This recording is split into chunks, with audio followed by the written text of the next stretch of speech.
If you're a creative trying to make a living these days, it's kind of tough not to feel like everything is getting harder. The whole world seems obsessed with tech and the pursuit of getting everything faster and cheaper and more efficiently every day. It's getting harder to find work in the United States. A tech utopia where humans barely have to work. Have come at the cost of the dismissal of hundreds of thousands of workers. And in a world like that, what's even the point of being an artist or a filmmaker or a storyteller? The creative class feels like it's under threat, and everyone is constantly talking about AI taking over. So if you're out there trying to make stuff for a living, whatever that looks like for you, it's hard not to be freaked out. Like in a world of AI-driven perfection, will our creative skills even matter? But here's the thing nobody talks about. The more tech takes over, the more people are going to crave something it can never give them. So yeah, I get that we're all scared, but in this video, I'm going to break down why creativity is about to matter more than ever and why the future is going to belong to the storytellers. And if you're someone who's scared about where your career is headed or whether there's even space for you in the world we're building, I made this video for you. Let me start out here with the memory of the last time I cried while watching a movie, because it definitely wasn't the kind of movie you'd expect it to be. Actually, it was Trainspotting 2, the 2017 sequel to one of my all-time favorite movies, but if I'm being honest, it was only just okay as a standalone film. I didn't tear up at the brilliant plot or acting, and if the first movie hadn't been so impactful in my life, I probably never would have watched it. No, what got to me was the nostalgia it triggered that brought me back 20 years to when I was a teenager watching it with my friends. Just like the characters in the movies, we'd all gone different directions in life, and some had done better than others, and the movie brought all that back in a really powerful way. Now, if you didn't have the memories of watching the first Trainspotting 15 times in a summer with your friends in a hazy attic, then you probably wouldn't have felt much of anything. But Trainspotting 2, as totally imperfect as it was, legitimately choked me up in a way that no other movie has since. Totally weird, I know, but that's the magic of art, and the first reason that I think creatives are always going to have a place in this world. People don't crave perfection, they crave connection. And if Trainspotting 2 can make me connect to my old friends so strongly that I cry, there's hope for all of us. You can see the same thing happening in music. AI can produce songs that are technically very close to any superstar you can dream of. It can mimic phrasing and tempo and chord progression so closely that when it plays on a laptop, you might think it sounds pretty good. Like, check out those AI bands on Spotify right now and you'll see what I mean. It's got all the markers of good music, but what do people still do every week? They line up for concerts. They buy tickets that are way too expensive. They deal with all sorts of price fixing from greedy resellers, and when they get there, it's 20 bucks for a drink that you have to wait half an hour to get. But people still do it gladly if they feel connected to that artist. And if you pay attention to the videos that go viral on social media from those nights, it's rarely the clean, flawless renditions of the songs that get shared. It's the one where the artist changes the name of the city or adds an inside joke to the lyrics.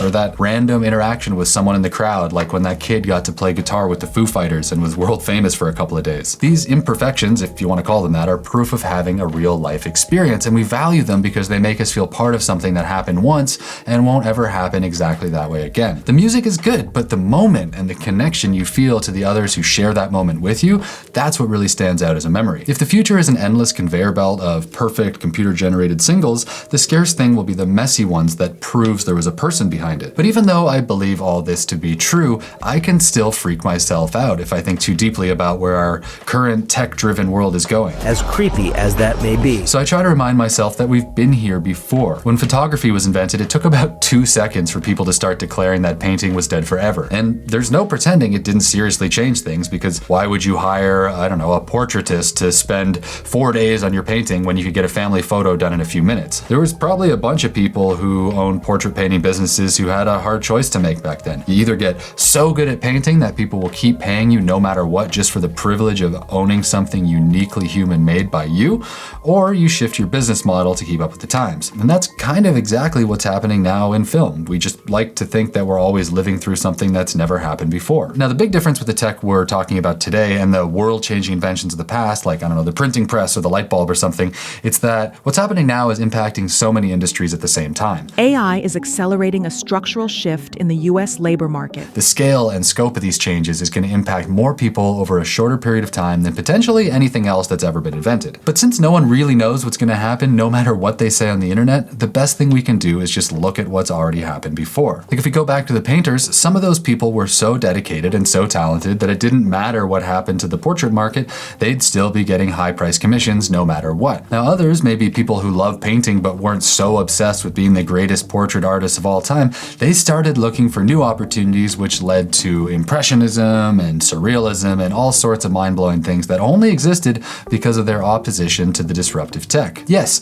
there is a shakeup underway that's going to change almost every business in the world over the next decade, and when the dust settles, things won't look like they do today. Beyond that, we just don't know what's coming, but we do know that through every cycle of change and upheaval that's ever been, creativity has continued to adapt and thrive, even if it doesn't look the same as it used to. Some people are going to hate new ways of doing things and maybe vow not to change anything about their process for as long as they live. At the other extreme, you're going to get people who throw away everything old as useless and only embrace the new stuff. Styles will fade in and out of popularity, the advertising money and social prestige will shift, but in my opinion, the importance of creativity and art of all kinds is only going to matter more in an increasingly automated future. Because yes, it's about how good the art itself is as an object, but beyond that, it's about the connection to the person behind the art. Think about someone like Anthony Bourdain. It's so easy these days to get ChatGPT to generate a perfect guide to restaurants in any travel destination in the world that if you were just trying to gather information, there are far more efficient ways to get it than rewatching an episode of No Reservations. But people didn't watch that show for the data. What they wanted was his voice. The show worked because he was able to sit down and connect with people from around the world in a way that made you feel like you were there, like there was a real person taking you through the world that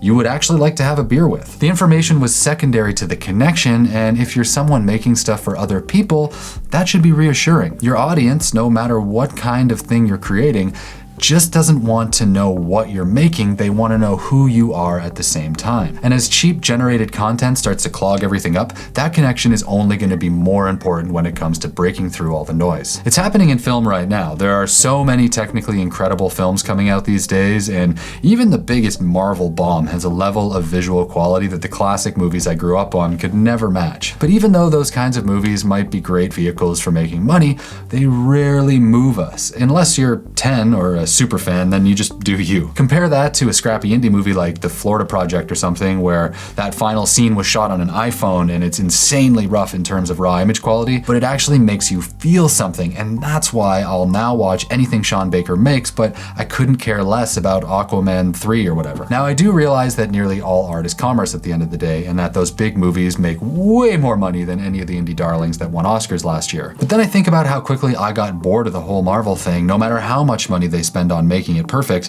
And then when I think about what's coming in the future and the unlimited quantities of technically flawless content, I think there's a good chance the attention starts flowing back in the other direction. Because the human love of storytelling isn't just some hobby we invented with the internet. It's hardwired into our DNA. Stories determine why we choose to elect certain people as leaders over others, why we'll go to war, how we define success, and so many other things in our society that have nothing to do with presenting facts. Just think about the current American political climate. You're hardly voting based on the statistics either party presents. You're choosing the story that resonates most with you. Obama and Trump told very different stories, but they were both masters of it in their own way. And you probably didn't vote for either of those people because of facts. Stories bring meaning to complex events and frame them in a way that makes sense to us. And even in the modern high-tech world, that wiring hasn't gone away. When a person can put a feeling into words or pictures or any kind of art, we instinctively lean in to listen. That's why storytelling, aka creativity, isn't going anywhere. Campfires used to hold together villages, and now it's screens in living rooms or group chats or even comment sections in the more civil times. The form might have changed, but the function hasn't. That's why a great sports documentary can turn people who've never watched a game into a mega fan, like the F1 boom, or why a memoir written by a stranger can make you cry. Like, I was a directionless English teacher in South Korea when I saw the documentary War Photographer, and in 90 minutes it sent me down a totally new path I never knew existed, and one that I'm still on today. Stories create belonging and connection, and when creative people do their jobs well, it brings people together through imagining the lives of others. Now, if that's a little too wishy-washy and you want more hard-nosed commercial reasons why creativity still matters, just look at how money moves. Like, capital flows towards stories, and it always has. A pitch deck for a $10 million commercial is just a story about a product. The campaign for Ozempic is just a story about why your life would be better if you could just get skinny without working hard. A YouTube video reviewing a new cinema camera is a story about how having a piece of gear career maybe would transform your life. Even the most analytical investors, when you listen closely, they're talking about what they believe, not just what they can measure. You might hear them talk about where this economy is going, or what this will unlock, or what this means long term. That would actually be a lot more consistent with the start of a recession. Because the economy's doing better than you think. What they're really doing is telling a story about tomorrow in order to decide what they think they should do today. Tech founders who raise absurd amounts of money quickly tend to be really good storytellers. Just look at pre-politics Elon Musk. He basically created the American electric car market by making people feel something about the new world they were buying into. And then just as quickly, the stories he was telling made the same people turn against him. When you shape raw information into a narrative with stakes and a destination, you move people, and people move money. Just remember, Leonardo da Vinci worked as a weapons designer to pay the bills, so thinking that these rules don't apply to you is to ignore most of creative history. And I don't know you, maybe you truly are exceptional, but odds are you're not that different than any other creative person who's ever lived. Now maybe you're thinking it's totally different now and that the flood of cheap generic content is drowning out real people, but this is what's known as the paradox of abundance. When everything is available, nothing feels valuable unless it carries a story with it. That's why a Rolex is worth 1,000 times more than a Casio, and iPhones dominate the market no matter how much more expensive they are than their competitors. In my own industry, I see it all the time. Like a new gear company will make something that competes with much more expensive established players at a small fraction of the price, but because they have no reputation, aka no story behind their brand, their cheapness actually counts against them and established cinematographers won't use them. The same thing is true for people, and that's what we're seeing with social media replacing traditional media as the dominant form of entertainment. People form connections to other people, and that's who they want to experience the world through. You used to have to listen to whoever the gatekeepers gave you to choose from, even if you didn't really identify with those people. Now though, you're free to follow whoever's story resonates most with you, and so as people's attention has followed that connection, so too has gone the money. Now the point isn't that we should all quit making art to be on TikTok because that's where the most eyeballs are. It's that without a story, without that human connection, it won't matter how much or how perfect the AI content gets. It's not going to make us feel anything. And that's when you realize that your voice and your taste and your ideas are going to be the most valuable thing you have. People might be seeing quick gains by flooding the market with cheap garbage these days, but that's short-sighted, and in the end, it's only going to lead to their own downfall.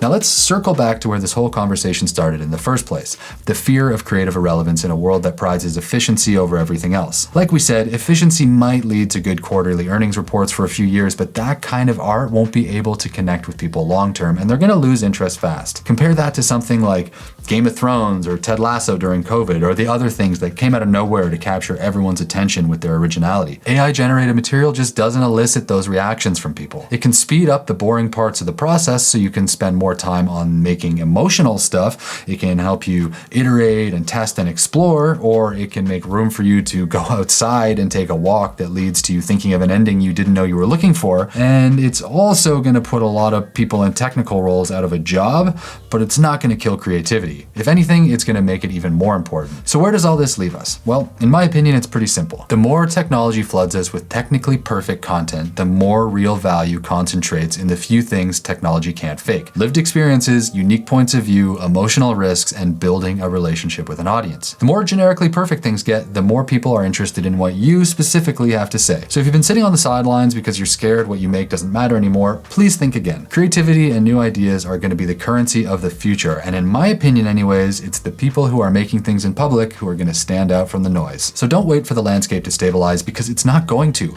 Don't wait for permission, because no one is going to discover your hidden talents out of the blue, I promise. So just keep making stuff and putting it out into the world, and good things will happen. See ya.